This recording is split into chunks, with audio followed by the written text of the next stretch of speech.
O Orçamento do Estado atualiza os escalões do IRS em 0,3%. É um valor abaixo da inflação prevista para o próximo ano.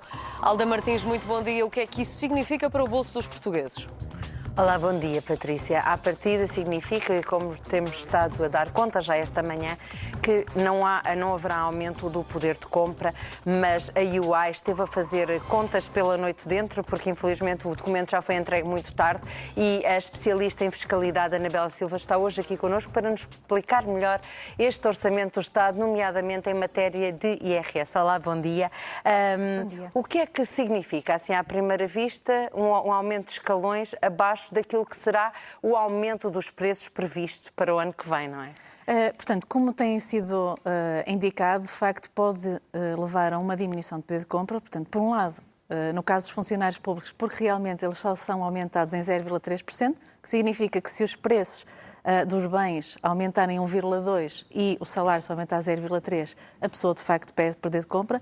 Pela via fiscal, se houver um aumento dos salários na ordem de 1,2%, mas os escalões também só aumentarem 0,3%, isto significa que a carga tributária pode ser superior pelo facto dos escalões não serem atualizados na exata medida do crescimento da inflação. Porque os escalões vão se manter os mesmos escalões que existia no ano que passou. Os mesmos escalões, mas atualizados só com 0,3%, ao invés de serem atualizados de acordo com a expectativa de crescimento da inflação, que rondará os 1,2%, de acordo com as nossas expectativas. Vocês fizeram um conjunto de simulações e, com certeza, ao longo da emissão de hoje na TV e na TV24 vamos poder mostrar algumas delas, mas, por exemplo, do balanço global, quem é que sai menos mal neste orçamento? É alguém que seja solteiro, alguém que esteja casado e tenha um filho, 2 filhos? O que é que lhe parece à primeira vista? Eu apontava 2 medidas que são, de alguma forma, atendendo a que não houve medidas muito significativas no IRS, são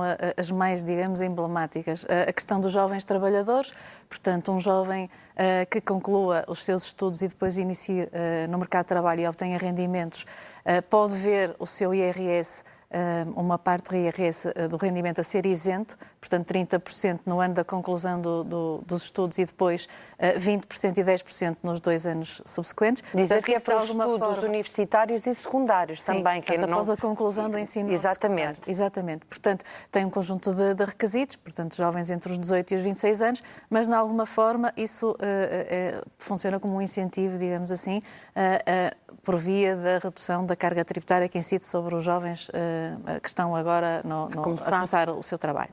A outra medida tem a ver com os dependentes com menos de 3 anos, portanto, famílias que tenham 2 ou mais dependentes com menos de 3 anos veem a dedução dos descendentes, portanto, a dedução que se aplica por cada dependente, majorada nesses casos. Portanto, se eu tiver uma família que tenha 2 dependentes com menos de 3 anos, a minha dedução normal atual em 2019 seria 726 por cada dependente e agora, com o Orçamento de Estado para 2020, passará a ser para o segundo dependente de 900 euros. Portanto, há aqui um aumento de 726 para 900 no segundo dependente.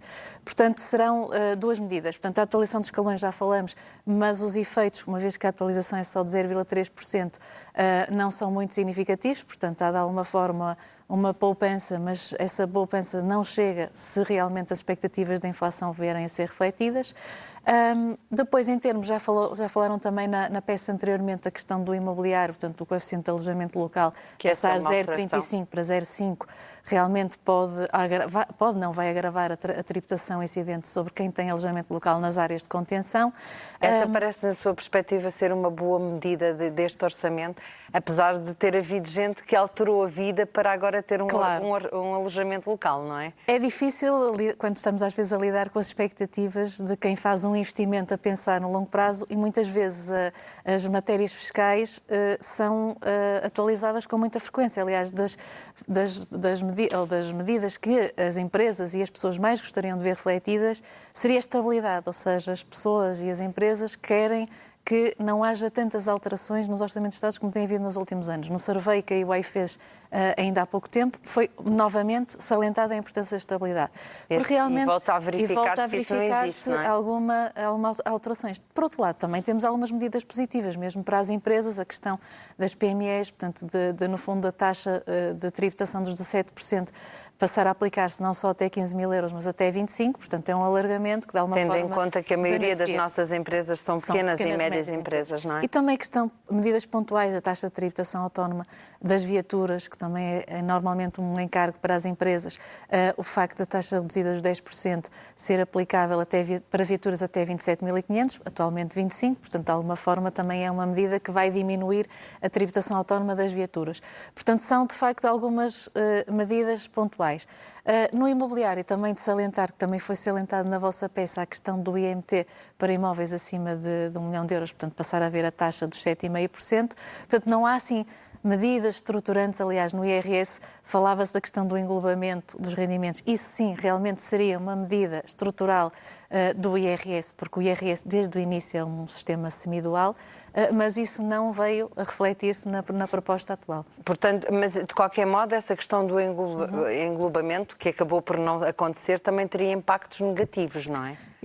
Penso que é preciso medir muito bem os impactos. Aliás, desde o início, quando se criou este sistema semidual, a ideia é, no fundo, portanto, tentar evitar alguma deslocalização de rendimentos, como as mais-valias ou os rendimentos capitais, que são mais móveis. As pessoas, os imóveis, estão mais fixos, estão mais localizados. Os rendimentos de capitais podem estar em Portugal, podem estar no estrangeiro. Portanto, a ideia também é que Portugal fique competitivo face aos outros países e não incentivar essa fuga. E já que estivemos aqui a fazer assim uma visão rápida por todo o orçamento, não falamos aqui das pensões. O que é que significa há algumas medidas, há aqui uma ligeira modificação no cálculo do complemento solidário para idosos, mas em termos globais para os mais velhos, qual é a sua Há uma indicação que o opinião? Governo pretende reforçar as pensões mais baixas, mas é meramente uma indicação porque, de facto, não é referido, não é como nos orçamentos anteriores em que havia atualização extraordinária. Exato. Portanto, atualmente a legislação em vigor já prevê um reforço das pensões mais baixas porque o crescimento das pensões depende portanto, das pensões serem ou não superiores a 2 vezes o indexante de apoios sociais, mais ou menos cerca de 870 euros.